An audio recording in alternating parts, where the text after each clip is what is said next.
Today we're looking at 7 fragrances that I wear all the time. A couple of these fragrances are newer fragrances, and that's why I've been wearing them to test them, but the majority of them have been out for a while, and they're just fragrances that I really love to wear in my fragrance rotation. And when you own a lot of fragrances like I do, it's hard to always be consistent with wearing fragrances all the time, like the same one, wearing it week in, week out. So these 7 I've been wearing consistently because I really like them and I think they're great, which hopefully will give you an idea about what fragrance you want to buy next. So starting off with Dior Eau Sauvage Parfum. I wear this all the time, doesn't matter if it's winter, spring, summer, doesn't matter what I'm doing. When I want something that's easy to wear, sophisticated, kind of fresh, citrusy, masculine, this is one I always reach for. This smells really expensive, has a sort of timeless classic feel to it. It's very citrus heavy in the opening, beautiful, fresh, vibrant citruses, and then it dries down to having more of a kind of sweet resinous dry down, but nothing too heavy. It remains kind of fresh and aromatic,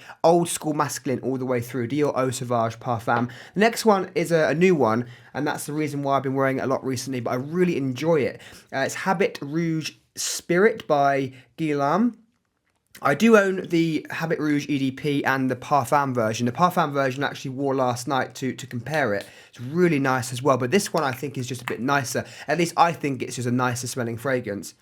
Now, this hasn't got patchouli listed in the notes, but I can smell patchouli in here definitely, because it really reminds me of the other Habit Rouge fragrances, which are patchouli dominant fragrances. But in the listed notes, you don't get patchouli in here, but I really smell it. This is mainly a vanilla boozy patchouli. That's how I would describe it, with a soft, woody, sort of spicy feel to it. It smells really soft. It smells elegant.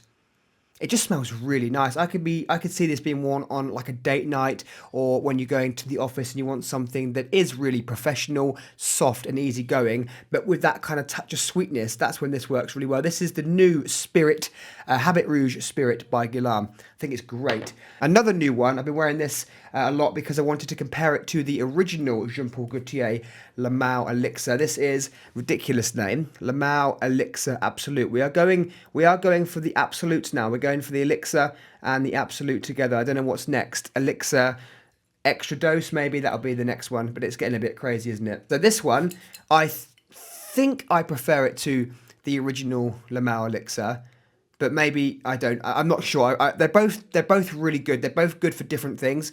The original Le Male Elixir I enjoy because of the mint opening and then the transition down into the sweet honey notes. This one is a bit more rich, a bit more opulent. It's a bit more mature. Has a plum note. Plum is quite interesting in fragrances. You don't get many fragrances with plum in. Hasn't got as much sweetness, more of like an ambery, mature vibe, but it's still really sweet. You'll still get a lot of sweetness in here, and it does remind me of the original Le Male Elixir, so you certainly don't need both. I would sample both this and the original Le Male Elixir and decide which one you think is best. This one hasn't got as much mint in the opening, which I preferred from Le Male Elixir. But this one, I prefer the dry down, and let me tell you, this lasts a long time. When I wear it to bed, like I might spray it on in the evening on my arm, I go to bed and the next day I can still really clearly smell it on my forearm. So it does have excellent performance. Number 4, Armani Code Parfum. I said recently that this smells like it was made by AI, like an AI computer. And the reason why I say that is because it just smells so perfect. A bit like Montblanc Explorer. Everything smells so perfect, and it doesn't smell like a natural smell. So it just smells like it was made by a machine in a way. I don't know if that's a good way to describe it. But this to me doesn't smell very natural. But it doesn't matter. You don't always have to have a natural smelling fragrance. This doesn't smell natural either. Le Male Absolute Elixir. This doesn't smell natural, but it smells great. Now, Armani Code Parfum has some decent transitions in here that keep it interesting as you wear it. So it is a really bright, sunny opening. It's almost sparkly with this bergamot note. And then you'll get the obvious and the famous Armani Code DNA. So all of the Armani Code fragrances have this signature DNA smell, and that's what you get in here. It's like a lavender, spicy lavender tonka bean. Smells like a masculine fragrance, like a typical designer man's fragrance. That is how I would describe this. But tonka bean sweetness with lavender with a bright opening from bergamot. This is really nice. Number 5, Ex Nialo Blue Talisman. This is one to wear when you want a fresh, clean fragrance that is going to get you noticed, because this is really strong, really musky, really effervescent. It smells effervescent. It's diffusive when you spray it on. It's this sort of candied pear and apple and spices, lots of clean musk notes in the base notes. So it has like a clean laundry smell. It smells weird. It's got a weird smell to it. When you first spray it, smell it, you won't think it smells like anything you tried before.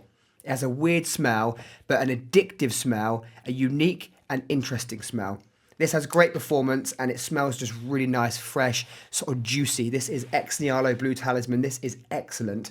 The last three fragrances, this one's not really a recommendation as such. It's just because I love it and I think that you shouldn't definitely blind buy this fragrance. Don't blind buy any fragrance, but this one's really expensive and it doesn't really get a great deal of love. So it might only be me that really enjoys this. This is Roja Apex Parfum. I prefer this to the EDP. This is more just full-bodied. I smell it for longer. It's a fragrance that smells heavy.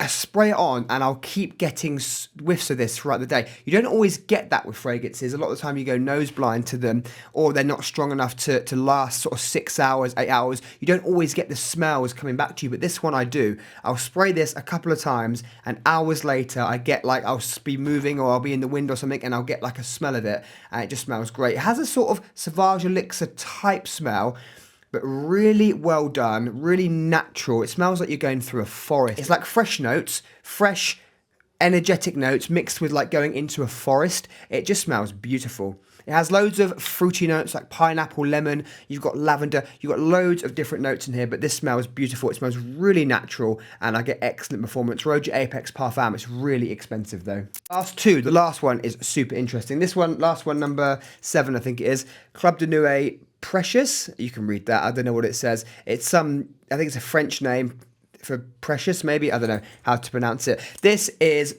beautiful and the best Armaf fragrance by a long way. By a long way, this is the best Armaf fragrance. It's more expensive than you normally pay for Armaf fragrances, and it only comes in this smaller bottle. You can tell it's really thin. It's only 50 ml and you get some ridiculous box, like it's like leather pouch and all this bullshit. Just throw it away. But this is Armaf Precious and it smells a bit like Creed Absolute Aventus, but not exactly like it. You get a really nice pineapple smell, not the same pineapple smell that you get in Aventus. It's a different kind of pineapple, but it smells really nice.